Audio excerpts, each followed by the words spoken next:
اعوذ باللہ من الشیطان الرجیم، بسم اللہ الرحمن الرحیم۔ میرا نام Shakila Yasmin, assistant professor Urdu, government college برائے خواتین 11F نیو کراچی۔ عزیز طالبات، آج کا ہمارا لیکچر میر امن دہلوی کے بارے میں ہے، اور اس میں ہم میر امن دہلوی کی داستان گوئی کی خصوصیات کو بیان کریں گے اور ان کی حالات زندگی پر بھی تھوڑی سی گفتگو کریں گے۔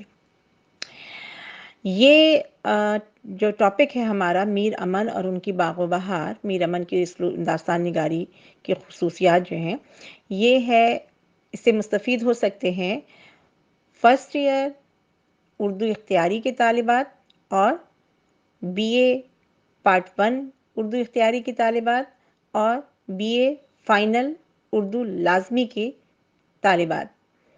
یہ تمام طالبات جو ہیں اس لیکچر سے فائدہ اٹھا سکتے ہیں۔ تو چلیے سب سے پہلے ہم میر امن دہلوی کی حالات زندگی پر روشنی ڈالتے ہیں، ان کے بارے میں بات کرتے ہیں۔ میر امن دہلوی 1748 میں دہلی میں پیدا ہوئے۔ ان کا نام میر امن تھا اور دہلی سے چونکہ نسبت تھی اسی لیے ان کو دہلوی کہا گیا۔ کہیں کہیں پہ ان کو میر امان دلی والے بھی کہا گیا ہے، جس کا اندازہ ہمیں خود میر امن کی تحریر سے بھی ہوتا ہے کہ جو انہوں نے اپنی تصنیف باغ و بہار کے دیباچے میں لکھی ہے۔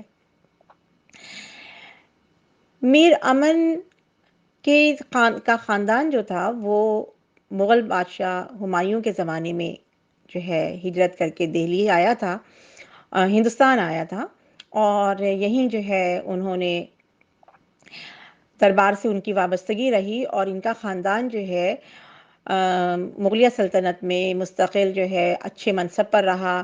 ان کو انعام و کرام سے بھی نوازا گیا، جن میں ان کی جاگیریں وغیرہ بھی تھیں۔ لیکن جب مغلیہ سلطنت زوال آمادہ ہوئی اور دہلی پر احمد شاہ ابدالی اور سورج مل جاٹ وغیرہ کے جو ہے حملے ہوئے، تو اس وقت جو ہے ان کی تمام جائیداد جو ہے سورج مل جاٹ نے جو ہے اس پر قبضہ کر لیا۔ اس طرح سے ان کے حالات جو ہے خراب ہوئے۔ پھر ظاہر ہے میر امن جو ہے روزگار کی تلاش میں جو ہے ادھر ادھر بھٹکتے رہے، یہاں تک کہ عظیم آباد پہنچے۔ عظیم آباد اس وقت ہندوستان میں موجود جو ہے بھارت کا جو ہے صوبہ بہار، اس کا دارالحکومت ہے، اور اس وقت اس کا نام پٹنہ ہے۔ مسلمانوں کی جب حکومت تھی ہندوستان میں، اس وقت اس کو عظیم آباد کہتے تھے۔ وہاں گئے، لیکن قسمت نے وہاں بھی یاوری نہ کی، اور پھر اس کے بعد وہ وہاں سے کلکتے چلے گئے۔ کلکتے میں پہلے وہ میر نواب دلاور جنگ کے بھائی کے اتالیق مقرر ہوئے۔ اتالیق مطلب کہ ان کو پڑھانے کی ذمہ داری ان کی ہوئی، اور پھر اس کے بعد ان کے ایک دوست تھے بہادر علی حسینی، ان کے توسط سے کلکتے میں قائم جو برطانوی سول سروسز کے لوگ تھے، ان کو کتنی تعلیم و تربیت کے لیے ایک کالج قائم کیا گیا تھا فورٹ ولیم کالج کے نام سے۔ تو ظاہر ہے ان کو سول سروسز کے جو لوگ تھے حکومت برطانیہ کے، ان کو ہندوستانی معاشرت، زبان و بیان سے آگاہ کرنے کے لیے، واقف کرانے کے لیے جو ہے جس طرح کی تعلیم و تربیت یہاں دی جا رہی تھی، جو سلیبس پڑھایا جا رہا تھا، اس کے تحت جو ہے میر امن کو اپنے دوست بہادر علی حسینی کے توسط سے ملازمت مل گئی، اور وہاں کے شعبہ اردو تصنیف و تالیف کے جو انچارج تھے ڈاکٹر گلکرسٹ، انہوں نے ان کو ایک خدمت دی، وہ ایک ذمہ داری دی کہ وہ ایک قصے کو آسان زبان میں لکھیں، اور وہ قصہ تھا عطا حسین خان تحسین کا 9 طرز مرصع۔ تو اس کو انہوں نے دیا میر امن کو لکھنے کے لیے کہ یہ اس کو لکھیں۔ میر امن نے اپنی ذمہ داری پوری کی، اور 1802 میں جو ہے وہ انہوں نے اس قصے کو کمپلیٹ کیا، اور میر امن نے اس داستان کو نام دیا باغ و بہار کا۔ میر امن کی ایک اور تصنیف گنج خوبی ہے، جو انہوں نے ملا وائس کاشفی کی کتاب اخلاق محسنی سے ترجمہ کی ہے۔ میر امن کا انتقال 1806 میں ہوا۔ یہ تو تھی میر امن کی مختصر حالات زندگی۔ آئیے اب ہم ان کی تصنیف باغ و بہار کا تعارف حاصل کرتے ہیں۔ میر امن کی باغ و بہار کا جو قصہ ہے وہ ان کا اپنا تبازات نہیں ہے، یعنی ان کا اپنا تخلیق کیا ہوا نہیں ہے، بلکہ یہ قصہ چہار درویش جو کہ ایک منظوم قصہ تھا اور اس کے شاعر کا کچھ پتہ نہیں ہے، اس کا ترجمہ ہے۔ لیکن میر امن نے جو باغ و بہار لکھی ہے وہ عطا حسین خان تحسین کی تصنیف نو طرز مرصع کو سامنے رکھ کر لکھی ہے۔ نو طرز مرصع میں جو زبان و بیان استعمال کیا گیا ہے وہ تحسین نے جو اس کو بہت مشکل زبان میں پیش کیا ہے، اس میں مشکل تشبیہات، استعارات اور تراکیب وغیرہ استعمال کی گئی ہیں۔ اس کے برعکس میر امن دہلوی کی باغ و بہار کی زبان نہایت فصیح اور سلیس ہے اور اس زمانے کی کسی بھی کتاب میں جو ہے اتنی فصاحت اور روانی اور سلاست نہیں پائی جاتی جو کہ میر امن کی باغ و بہار میں پائی جاتی ہے۔ میر امن کی باغ و بہار کا قصہ بنیادی طور پر جو ہے چار درویشوں اور ایک بادشاہ آزاد بخت پر پھیلا ہوا ہے۔ اس کے علاوہ داستان گوئی کی روایت کے مطابق اس میں کئی ضمنی اور ذیلی قصے بھی ہیں اور اس میں مافوق الفطرت عناصر بھی بہت زیادہ تو نہیں لیکن کسی حد تک موجود ہیں جو ہمیں داستان میں قصے کا تانا بانا بننے میں اہم کردار ادا کرتے نظر آتے ہیں۔ آئیے اب ہم میر امن کی باغ و بہار اور اردو ادب میں میر امن کے مقام پر بات کرتے ہیں اور اس کی روشنی میں ان کی اسلوب کی خصوصیات کو دیکھتے ہیں۔ میر امن کا مقام اردو ادب میں نہایت بلند ہے اور خود سر سید احمد خان ان کے بارے میں کہتے ہیں کہ میر امن اردو ادب میں اسی مقام کا مستحق ہے جو نظم میں میر تقی میر کو حاصل ہے۔ ایک اور نقاد کلیم الدین احمد کہتے ہیں کہ میر امن کی باغ و بہار میں سادگی و پرکاری بیک وقت موجود ہے۔ انہی آراء کی روشنی میں ہم میر امن کے اسلوب کی خصوصیات کو دیکھیں گے۔ میر امن کے اسلوب کی پہلی خصوصیت ان کی خوبصورت زبان ہے۔ فصاحت، روانی، سلاست میں نے میر امن کی داستان باغ و بہار کو غیر فانی ادب پارہ بنا دیا ہے اور یہی ان کی مقبولیت کا سبب بھی بنی۔ میر امن نے اس داستان میں وہی زبان استعمال کی ہے جو اس زمانے کے شرفاء دہلی میں بولا کرتے تھے اور اس زبان کے ماہر ہونے پر خود میر امن کو بھی ناز تھا۔ روزمرہ اور محاورہ پر مشتمل ان کی عبارت ان کی تحریر میں ایک نئی دلکشی پیدا کرتی ہے۔ میر امن کی تحریر کی ایک اور خوبی ان کا دلکش انداز بیان ہے۔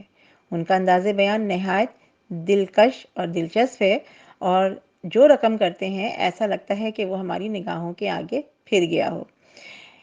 اس سے پڑھنے والے کی دلچسپی داستان میں مستقل قائم رہتی ہے اور وہ جب تک اس کو ختم نہیں کر لیتا وہ چین سے نہیں بیٹھتا۔ واقعات نگاری بھی میر امن کی تحریر کی ایک نمایاں خوبی ہے۔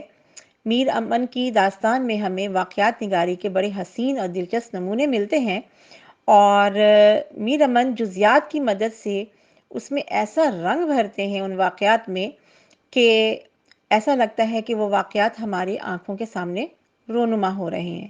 اس سے ہمیں میر امن کی زور بیان کا پتہ چلتا ہے۔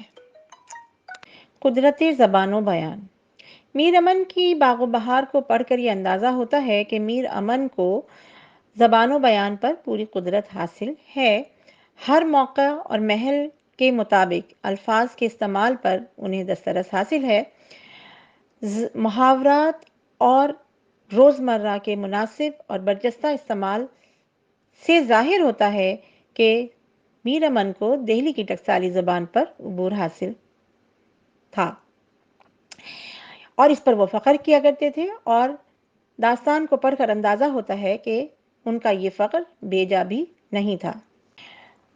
معاشرت کی تصویر۔ باغ و بہار کے کردار گو کہ فارس، خراسان، کوہ کاف اور دور دراز علاقوں سے تعلق رکھتے ہیں، لیکن اس کے باوجود اس میں جو ماحول دیکھنے کو ملتا ہے وہ سراسر ہندوستانی یا پھر مغلیہ تہذیب کے نمونے نظر آتے ہیں۔ اور جیسے کہ اس میں جو لباس ہے، وہ ساز و سامان ہے، جو تہذیب و جو کھانا پینا ہے، جو زیورات ہیں، جو رسوم و رواج ہیں، وہ تمام کے تمام ہمیں مغلیہ تہذیب میں نظر آتے ہیں۔ اس سے ہمیں یہ اندازہ ہوتا ہے، بلکہ باغ و بہار کی قدر و قیمت بڑھ جاتی ہے کہ یہ کتاب اس زمانے کی معاشرت اور طرز بود و باش کی جو ہے ایک قیمتی دستاویز کی حیثیت اختیار کر لیتی ہے۔ کردار نگاری۔ میر امن نے فطری زندگی کی عکاسی کی ہے اپنی داستان میں، اور یہی وجہ ہے کہ ان کے تمام کردار جو ہے اسی خارجی دنیا سے متعلق ہیں، اور وہ عام انسانوں کی طرح ہمیں داستان میں جیتے جاگتے نظر آتے ہیں۔ ان میں وہی بشری خوبیاں اور خامیاں ہیں جو ایک عام انسان میں ہوتی ہیں، لیکن یہ تمام کردار اپنے وقت پر اپنا کام ادا کرتے ہوئے نظر آتے ہیں ان کی داستان میں۔ اور میر امن جب اپنے کرداروں کا تعارف کراتے ہیں اور ان کی جو خوبیاں بیان کرتے ہیں، تو ہم دیکھتے ہیں کہ واقعات کے ذریعے، جو آئندہ آنے والے واقعات ہوتے ہیں ان کے ذریعے پھر ان خوبیوں کا اظہار بھی بہت خوبصورتی سے ہوتا ہے۔ میر امن کی داستان میں مافوق الفطرت عناصر کردار کے طور پر بہت کم ہیں یا نہ ہونے کے برابر ہیں، حالانکہ اس زمانے کے داستانوں کا یہ عام رواج تھا کہ اس میں مافوق الفطرت عناصر ہوا کرتے تھے۔ لیکن باغ و بہار میں چند مقامات پر جیسے چاروں درویشوں کو سبز پوش بزرگ ملتے ہیں جو انہیں بتاتے ہیں کہ خودکشی حرام ہے، تم فلاں جگہ جاؤ اور جو ہے تمہیں وہاں تمہارا مطلب پورا ہوگا۔ یا پھر آخر میں، داستان کے آخر میں، شہنشاہ جنات جو ہے اس کی مدد سے جو ہے کہانی تکمیل کو پہنچتی ہے۔ تو یہ جو ہے کردار نگاری کا جو عنصر ہے جو داستان میں خاص اہمیت رکھتا ہے، میر امن کے یہاں بہت بہترین انداز میں اس خاص خصوصیت کو داستان کی برتا گیا ہے۔ پلاٹ۔ باغ و بہار کے پلاٹ بڑے مربوط ہیں۔ اس میں دو پلاٹ ہیں، ایک داخلی اور ایک خارجی۔ خارجی پلاٹ جو ہے وہ چاروں درویش اور بادشاہ آزاد بخت کے الگ الگ قصوں پر مشتمل ہے، اور ان کا بظاہر کوئی ایک دوسرے سے رابطہ نہیں ہے۔ لیکن داخلی پلاٹ کا تانا بانا مافوق الفطرت عناصر سے جو ہے وہ بنا گیا ہے، اور جو کہ کہانی میں استعجاب اور دلچسپی کا عنصر پیدا کرتے ہیں۔ اور جیسا کہ ہر درویش کے قصے کے اختتام پر سبز پوش بزرگ ظاہر ہوتے ہیں اور وہ اس کی رہنمائی کرتے ہیں، اس طرح سے یہ جو ہے نہ صرف پلاٹ ایک دوسرے سے مربوط ہوتے ہیں اور ساتھ ہی ساتھ داستان بھی اپنا ارتقائی سفر طے کرتی۔ پلاٹ پر میر امن کی اس دسترس سے اندازہ ہوتا ہے کہ میر امن داستان نگاری کی اہم خصوصیت پلاٹ نگاری پر پوری طرح قدرت رکھتے ہیں، اور اس کا بیان ثبوت ان کی داستان باغ و بہار کی مقبولیت اور شہرت سے ظاہر ہوتی ہے۔ میر امن کا یہ لیکچر ہم ناقدین کی ان آراء سے پر ختم کرتے ہیں۔ جناب پروفیسر وقار عظیم کہتے ہیں کہ میر امن کے بیان میں سادگی، لطف بیان کے ساتھ ساتھ روانی اور ہمواری بھی پائی جاتی ہے، لیکن اس میں وہ یکسانیت نہیں جو پڑھنے والے کو بوجھل کر دے یا پڑھنے والا اس سے اکتا جائے۔ اور ڈاکٹر سید عبداللہ کہتے ہیں کہ میر امن کی نثر زندہ نثر ہے۔ تو طالبات، یہیں پر ہمارا یہ لیکچر ختم ہوتا ہے، اور امید ہے کہ انشاءاللہ آپ لوگ اس سے مستفیض ہوں گے۔